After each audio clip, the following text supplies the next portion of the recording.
other related dancing analogs and some more selective anorexin, phenethylamines, and drugs for ADHD. So after that, we also talk about antidepressants.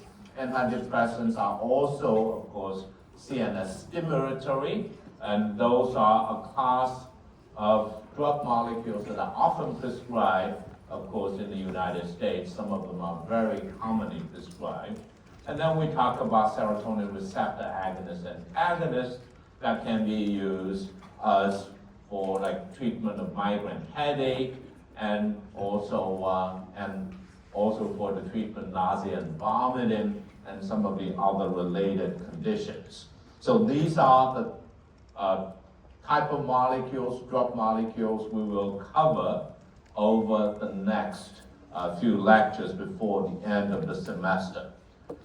So this is a slide showing some of the fundamentals we covered in pharmaceutical chemistry in terms of neurotransmitters, right? So you have a list of neurotransmitters we went through in pharmaceutical chemistry. We emphasize their water solubility, we emphasize their mechanism of elimination, and of course we talk about their synthesis in the presynaptic neuron. So you can see that you have acetylcholine, which is one neurotransmitter by itself, and then you have monoamine neurotransmitters over here that includes catecholamines. So we're talking about norepinephrine, epinephrine, and dopamine, and then you have serotonin, which is 5-HT, and also histamine. So these are considered monoamine neurotransmitters. And then you have two amino acid neurotransmitters. You have GABA aminobutyric acid, and then glutamate, which is the excitatory neurotransmitter in the central nervous system. So all these neurotransmitters, so you can see they are all kind of in the periphery. A lot of them act in the periphery, and all of this also in the central nervous system. So some of these drugs, some of these neurotransmitters are stimulatory, and gamma aminobutyric acid, GABA, is inhibitory, right? So what you're looking at is really drug molecules over the next several lectures going to be working on these inhibitory and also stimulatory or excitatory neurotransmission system. So in order to increase CNS stimulation, so one of the mechanisms, you can imagine the mechanisms of increase in CNS stimulation. So one way is to increase the amount of, say, excitatory neurotransmitters in the central nervous system. So that can include glutamate, right, excitatory, and also some of these monoamine neurotransmitters. They are also excitatory, right? So you can have also, say, reuptake inhibitors that increase the concentration of these monoamine neurotransmitters that can be used to stimulate the central nervous system, for example, the treatment of depression, right? So this is some of the mechanisms that you can see. You can increase the amount of excitatory neurotransmitter, or you can, that can promote the synthesis or promote the release. And you can also inhibit the reuptake of those excitatory neurotransmitters, so you will increase CNS stimulation. And of course, you can also relate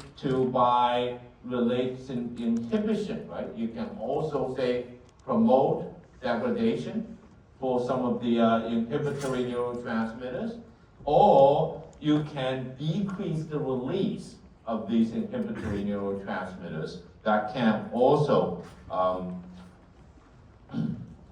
help with CNS stimulation. So these are the mechanisms you need to think about when we are talking about the various drug molecules. So the first type of drug molecules we will be talking about, right? So well, we kind of already looked at the molecular basis of CNS stimulation, right? So these ways, the three ways we just kind of mentioned about the CNS stimulation through these drug molecules modulated the excitatory and inhibitory neurotransmission. And the medical use, they can be used as central sympathomimetic agents, like adrenergic activities in the CNS system. They can be used as antidepressants for the treatment of depression. So the first type of drug molecules we're going to be looking at, they are derived from xanthine. So this is the structure of xanthine. Looking at the structure of xanthine, you have a 6-member ring with 2 nitrogens in the ring system. So this is called pyrimidine. And then you have a 5-member ring with 2 nitrogen in the system. So that's imidazole. So the 2 rings are fused into a bicyclic ring system. So the numbering of the of this system is based on this ring, 6-member ring first, right, with the nitrogen being 1, and then 2, then 3, this carbon being 4, and then 5 and 6. So this is not like the standard way of the IUPAC nomenclature in terms of numbering system. So this is kind of the 6-member ring first, and then the 5-member ring, right? So you have 1, 2, 3, 4, 5, 6, and then this nitrogen being 7, and 8, and then 9. So this is how the numbering of the xanthines are numbered. So this is kind of the common rule in terms of numbering of xanthines. And in the xanthine, you have also the hydroxy or the ketone at the 6th position and the 2 position, or 2 oxygens linked. So the name is dihydro because you are adding these 2 hydrogens here, 2 hydrogens, hydrogens on the nitrogen, hydrogens on these 3 nitrogens. And you can see 1 hydrogen that's indicated, and then you have like 2 hydro, that's 3 and 7, kind of the 3 hydrogens. This is the parent xanthine structure. And of course, xanthine, if you draw the structure, you can't kind of tautomerize between the hydroxy forms, right? So you can move this hydroxy, this hydrogen, to the oxygen here, and then draw the 4 aromatic system, like with double bonds in this ring, and with the hydrogen on the oxygen here. So you have basically 2 hydroxy, right, of this pyrimidine fused with imidazole. But these are tautomers. That also indicates with a structure like this, and you can see there are some properties you can predict from this structure. So one of the property, if you're looking at this, one of the property is acidic properties. So you have the NH between the 2 carbonyl, right? So that's an imide. So this hydrogen here is acidic. And the other hydrogen on the imidazole ring is acidic because after this hydrogen leaves as a proton, you're going to have a negative charge on the nitrogen which can be delocalized to the other nitrogen. So whenever you can draw more like resonance structures, in this case you are only moving electrons around, so those would be referred to as resonance structures.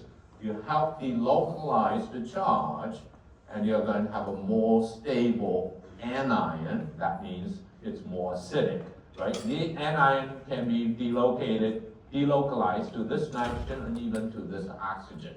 So that's why this is more acidic than just imidazole, right? The imidazole NH is usually not considered that acidic, but in this case, this is actually quite acidic.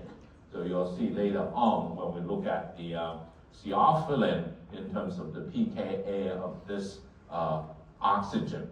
So this is acidic, and then you can also see this NH, but this NH over here is only part an amide.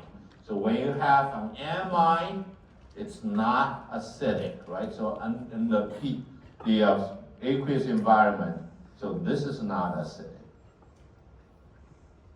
And then you have the fourth nitrogen here at the 9th position. This fourth nitrogen at the 9th position is actually weakly basic. So the pair of electrons over here can accept a proton. So this is weak base. So these are basically just looking at the structure. You can have these acidic and basic properties based on these chemical structures. So there are 3 compounds derived from xanthine, or classified as methyl xanthines. They differ by the number of methyl groups and the position of the methyl groups. And these methyl groups are all on the nitrogen. So with caffeine, right, you have 3 methyl groups on caffeine. So that means 3 nitrogens, the hydrogens on the 3 nitrogens are all substituted by the methyl group. Whenever you have a methyl group added to a drug molecule, these are methyl groups, just carbon and hydrogens, right? Carbon and hydrogens are lipophilic. You're going to increase lipophilicity, so that means the molecule is more likely going to cross the blood-brain barrier and produce CNS activity. So that's why caffeine is probably more CNS stimulatory than the other 2, which is theophylline and theobromine. So that's why when you drink coffee, right, coffee, you have a lot of caffeine in it. 1 cup of coffee can have about 100 to 150 milligrams of caffeine. So that, because of the all 3 methyl groups, it's not acidic, because now just the methyl group without the hydrogens on these nitrogens. It's not acidic, only weakly basic, and this is actually the most lipophilic of the methyl xanthines. That's why caffeine is probably the most CNS stimulatory among the 3 methyl xanthines, right? So this is, so in terms of pKa, this is basic. The pKa here is about 0.6, right? So 0.6, so that means it's very weakly basic. What's the scale usually when you look at the base, a base with a pKa? Usually from 0 to 14, right? From 0 to 14 with the pKa, when it's acting as a base, the higher the pKa, the more basic the base is. So we're looking at actually the acidity of the conjugate acid, right? So when this is protonated, how strong that acid is. So when it's protonated, it's actually a very strong acid. So that means this conjugate base here is very weak, because it's 0.6 instead of some of the other, like base, when you're looking at the means, we're looking at 10, 11, right, in terms of pKa, and you're looking at imidazole, when it's acting as a base, it's like 7, right? So this is very weak base. And this is not acidic. And then you look at theophylline, right, with the 2 methyl groups, and the 2 methyl groups are all on the 6-member ring. That's theophylline, right? And then you have the NH on the imidazole 5-member ring still there. So that provides you with the acidity. So this is acidic, and actually reasonably acidic. We're looking at about 8.8 in terms of its pKa. That means this hydrogen can leave as a proton and put a negative charge on the nitrogen. So the ability to form that conjugate base, the pKa scale is 8.8. So this is actually more acidic than phenol, right? Phenol was the benzene ring, was the OH on the benzene ring. So this is actually more acidic than the phenol, and certainly more acidic than imidazole itself. This is because of the ring system, which fused with the carbonyls, which is kind of in conjugation that can pull electrons away from the ring system. So this is acidic, and you still have the basic nitrogen. So it still is a weak base. So that basicity is still relatively weak, 0.6, 0.7, right? This is 0.7 here, so very similar to what's in caffeine. So you have both acidity and weak basicity in theophylline, right? Theophylline was the two methyl groups on the left-hand 6-member ring. And then you have theobromine with the two methyl groups, one on the 6-member ring, one on the 5-member ring, right? So theobromine is also present in some of the drinks that, for example, Coca drinks, and you would have probably about like 1 to 2% of theobromine. And then theophylline, of course, is present in tea and Coca, and caffeine, of course, are present in tea, coffee, and also Coca. So with theobromine, and you do have acidic property here, which is now between the two carbonyl, and you still have the basic property. We don't have any drugs really derived from theobromine, so I'm not going to cover too much of theobromine, but the focus is going to be more on caffeine and also theophylline. So what are the mechanisms of these methylxanthines, right? So methylxanthines, if you look at the structure, this is 5 and 6-member ring, structurally resembles adenine, right? So the adenine base, right, in the DNA and the RNAs, and you have the adenine base, and that adenine base structurally very similar to this, just without the two oxygens, right?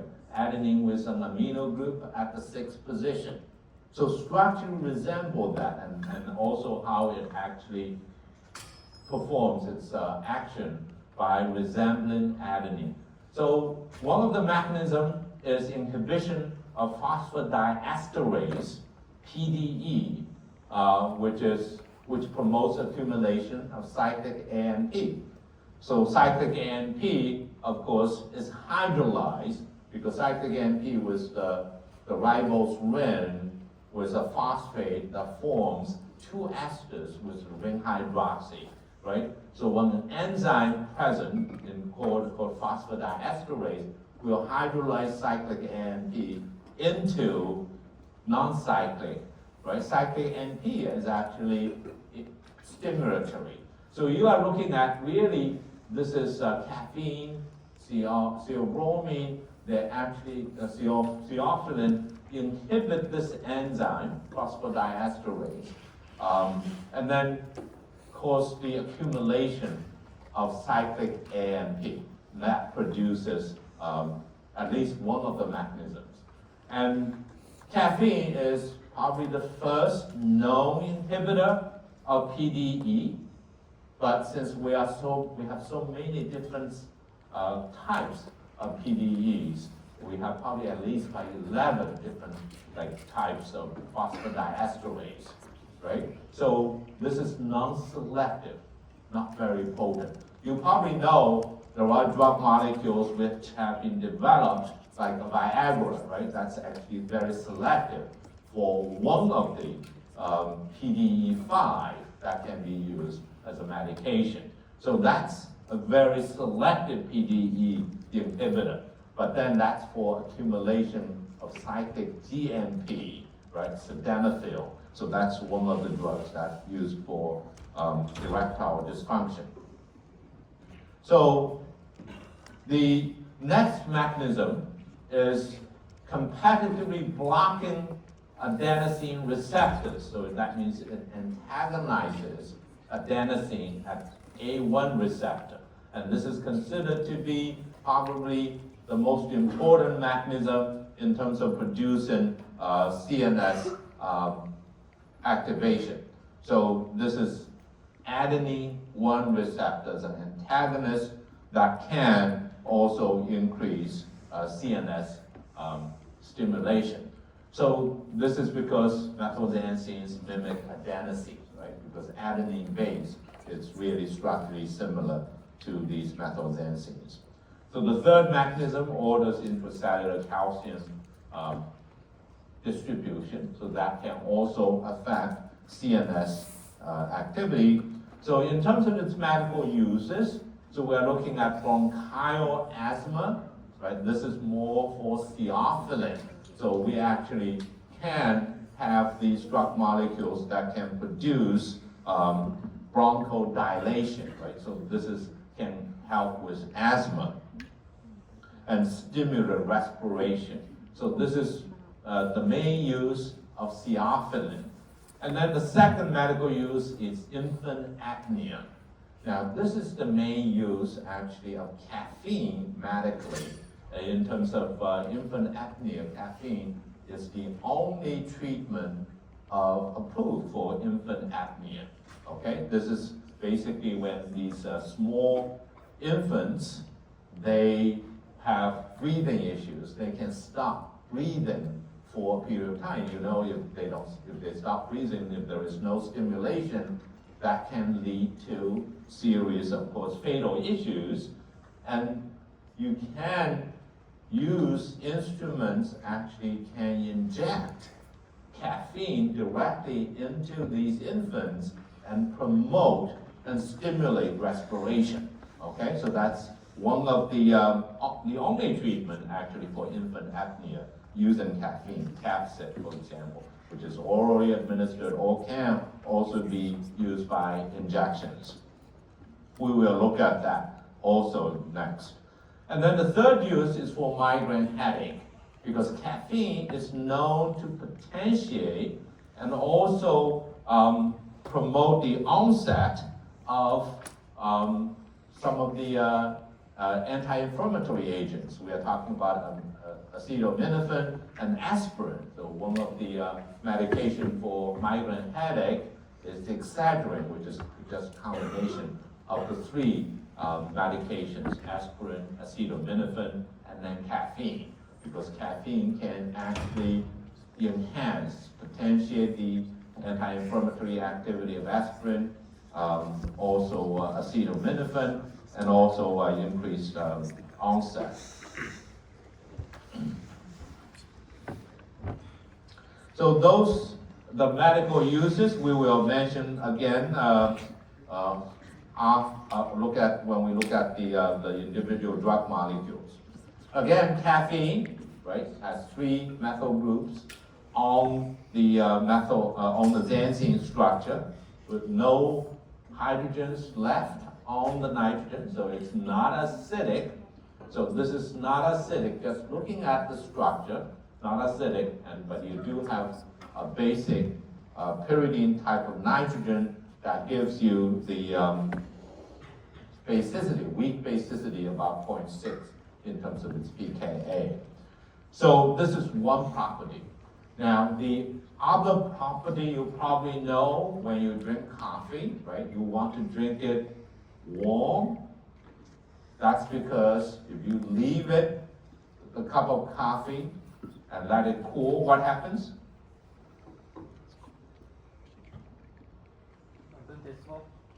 Well, that may be a good reason. Anything else you could see? Related to actually solubility of caffeine. Okay, so when it cools down, the solubility of caffeine decreases. You actually can see caffeine crystals form, right? You have things coming out of solution, right? So that's because one of the reasons you want to drink coffee when it's warm, because you want to keep caffeine in the solution form, right? So solubility actually changes with temperature, as with most compounds. But caffeine, because of the methyl groups in it, it actually has limited water solubility in room temperature water. And it has higher solubility when it's hot, of course, in hot water. So solubility decreases.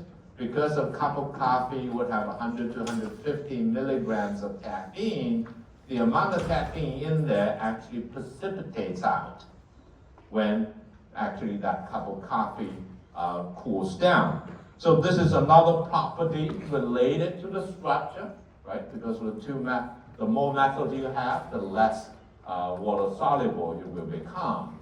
And also the more methyls you have increased lipophilicity. That's why caffeine is one of probably the most potent, or at least among the methylxanthines, in terms of CNS stimulatory activity, because this is the most lipophilic of the methylxanthines. So it can cross the blood-brain barrier relatively easily and then produce CNS stimulation. So caffeine is widely used as a CNS stimulant. So at low doses, so we're looking at really about 1 to 3 cups a day, right? With low doses, relatively low doses, it is beneficial, right? It can increase alertness and then decrease fatigue, increase wakefulness, increase concentration, and these are beneficial effects. But if you drink too much coffee, right, could be causing too much excitation that can lead to nervousness, tremor, even when there are too much of the excitation, restlessness, anxiety. That can all be due to excessive amount of caffeine, right? So moderate drinking of caffeine is good, but too much is not good. But as just said, that the solubility is limited, but then we often need to, right, introduce caffeine into the patient's system. So there must be a way to increase water solubility. So what you're looking at, really, there are several of this brand names associated with caffeine: Vivarin, No Dose, and then Capsid. So Capsid is actually a combination of caffeine plus citric acid. So CAF for caffeine, CIT is citric acid. So it's actually 1-to-1 mixture of caffeine and citric acid by weight. Since the molecular weight is about the same, so you're actually about equal equivalence of 1 caffeine molecule with 1 molecule of citric acid. So of course then this is going to be protonated. With citric acid we have 3 carboxylic acids, right? So what's citric acid?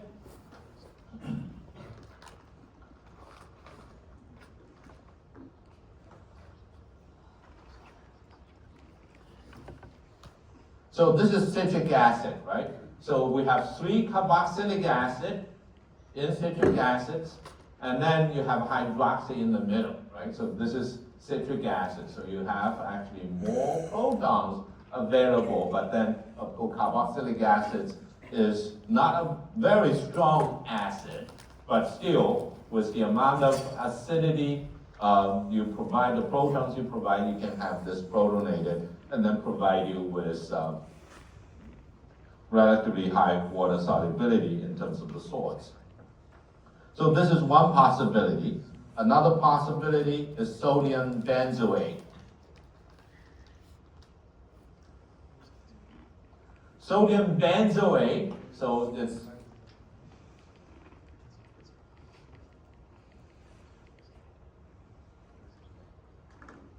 with the sodium salt, so benzoic acid, because this is actually another way of increasing water solubility. Because in terms of the methylxanthines over here, you have aromatic rings.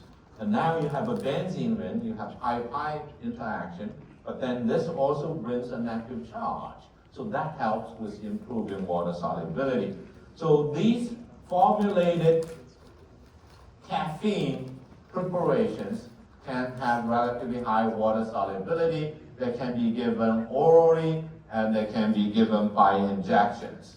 For example, capsid is the only treatment of infant apnea, right? So that can be injected or can also be administered through oral administration to treat infant apnea. And also we mentioned that caffeine can be used to increase the analgesic effects of aspirin and acetaminophen, so, and also increase to basically make the actions of these aspirin and acetaminophen quick, right, by actually decreasing the onset time, so the action of these analgesic agent can be faster. So Excedrin is a combination of aspirin, 250 milligrams of aspirin, 250 milligrams of acetaminophen, and then 65 milligrams of caffeine. So that can be used for migraine headache.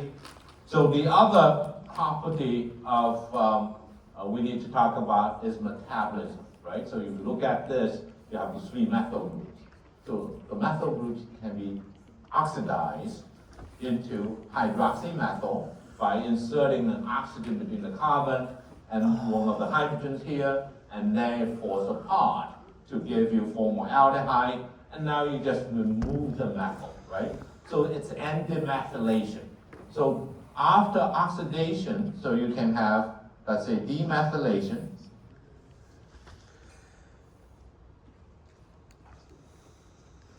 Demethylation, it becomes dimethyldancine or monomethyldancine.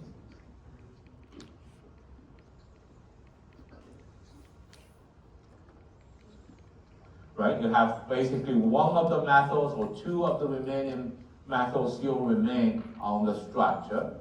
And then this can be further oxidized by introducing another oxygen at this position. So that would be uric acid. Without any methyls would be uric acid, but since we have methyls, so it's going to be either, like say, oxidation directly over here to give you trimethyl uric acid, and then you can have dimethyl uric acid or monomethyl uric acid. Since there are successive steps of the demethylation, the problem with uric acid, is there a condition that you know of that can be caused by too much uric acid? Gout, right? So is caffeine a problem for gout patients? So the reason actually, at least most people believe the amount of uric acid produced without any methyls is very minimal. So you are not going to increase the amount of uric acid in these patients, but then you might have methyl, dimethyl, monomethyl uric acid produced in these patients, but those are not exactly the same as uric acid. So it doesn't really cause any more problems for patients with gout. So usually it's not a problem for gout patients to drink coffee because you don't really produce just uric acid. You at least have methyl groups on them. And these methyl groups on them can actually help probably prevent crystallization of uric acid. Because uric acid in these gout patients, really the problem is they crystallize in these joints and then cause a lot of problems, right, in these patients. Because that's really the metabolism of xanthine itself that produces uric acid. So we don't have these problems with caffeine being metabolized to just uric acid. We at least have a methyl group on them that actually can help probably prevent some of the symptoms associated with uric acid. So that's not an issue. So this is caffeine, right? Two ways of improving water solubility: forming salts with citric acid, also using sodium benzoate to improve water solubility. This is referred to as hydrotropism, okay? That's using benzoic acid. So this is called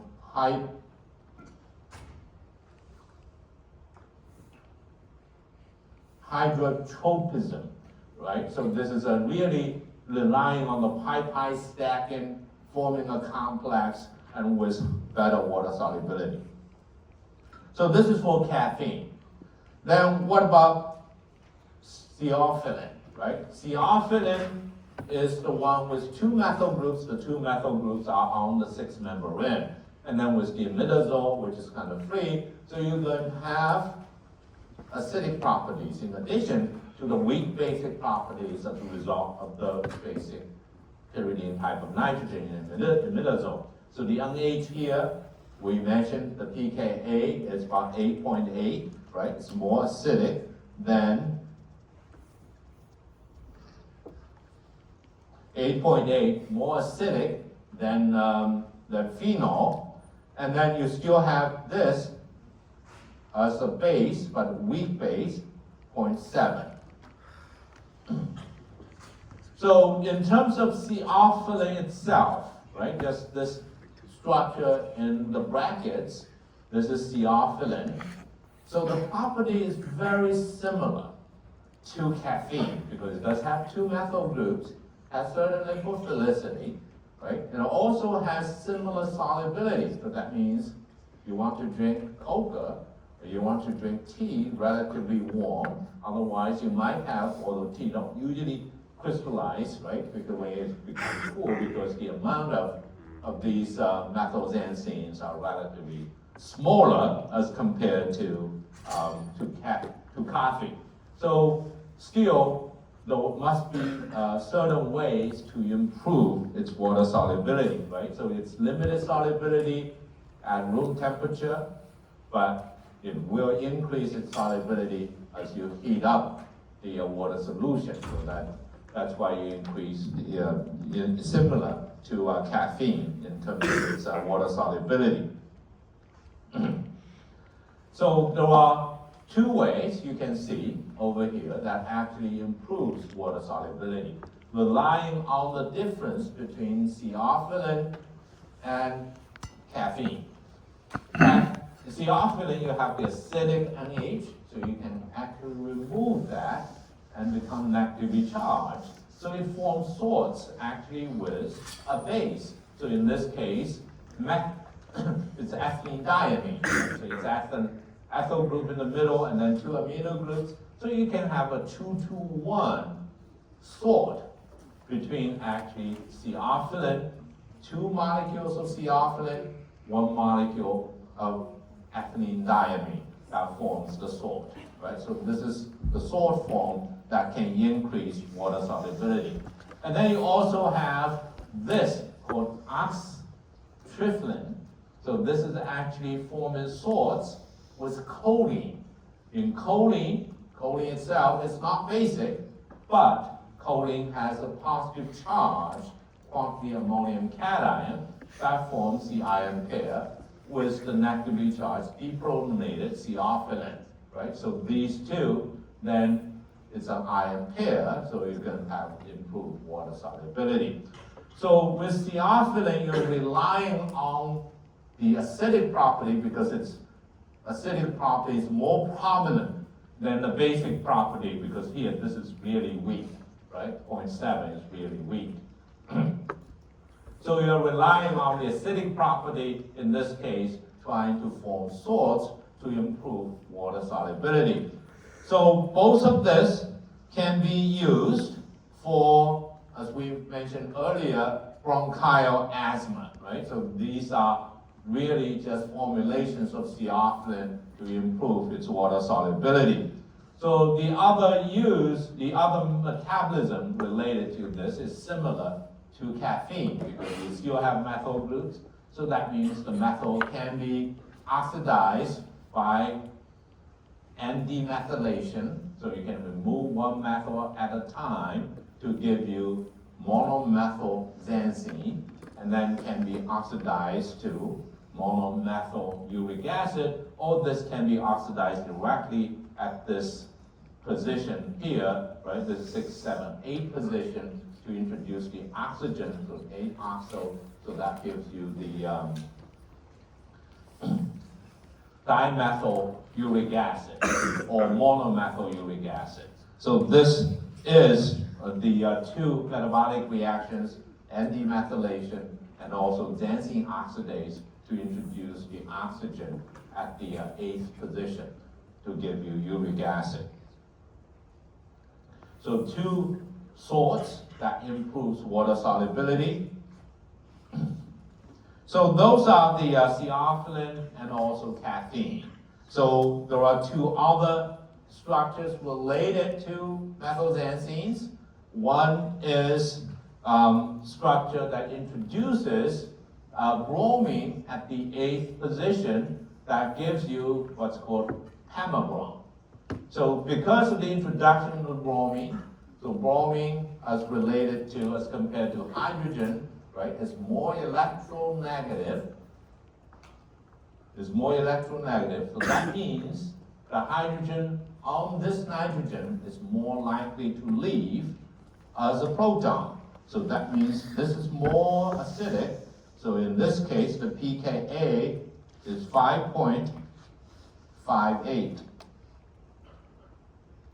5.58, right? So pKa is lower than the pKa of theophylline when it's acting as an acid. So this is even more acidic, right? In that case, it's 8.8, but now it's 5.58. So this is more acidic because the bromine here increases the stability of the negative charge after the hydrogen leaves.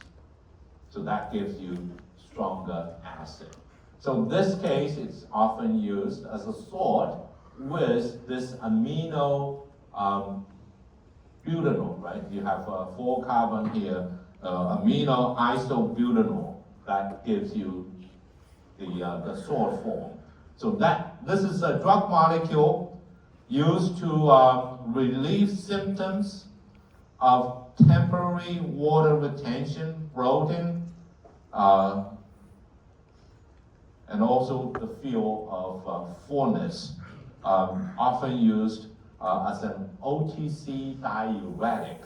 OTC diuretic to remove water molecules, often used in combination with acetaminophen for conditions like back pain and also menstrual relief, right? Because that's kind of trying to remove the amount of water from the patient's system and can actually relieve. One of the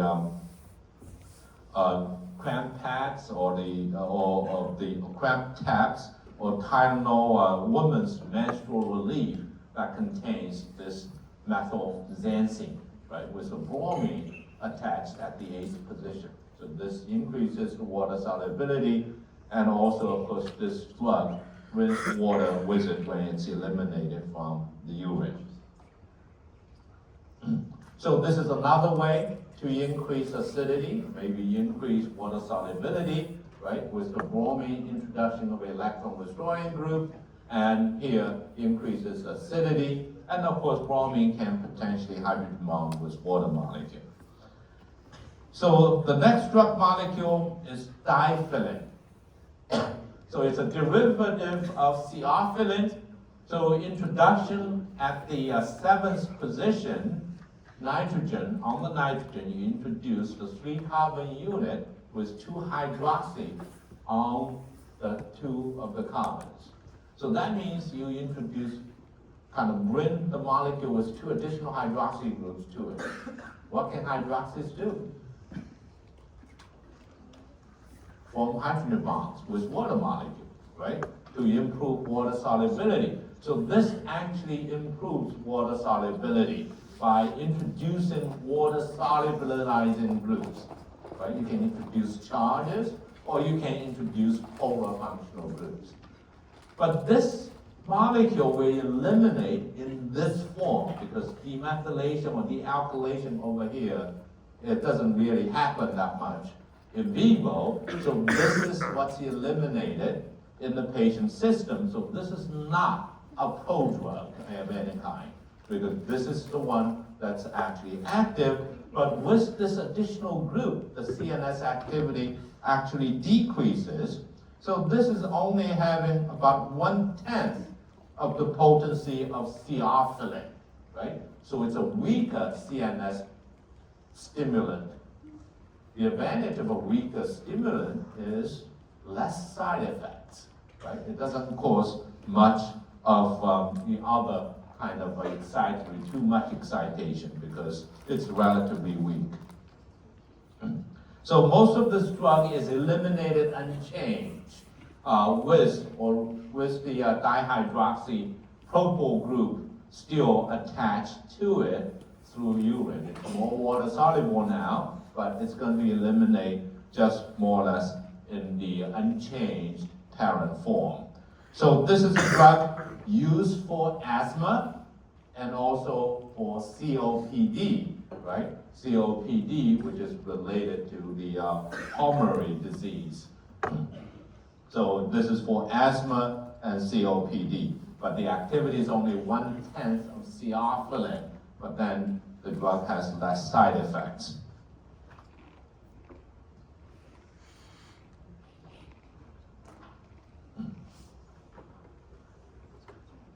So these are the methylxanthines.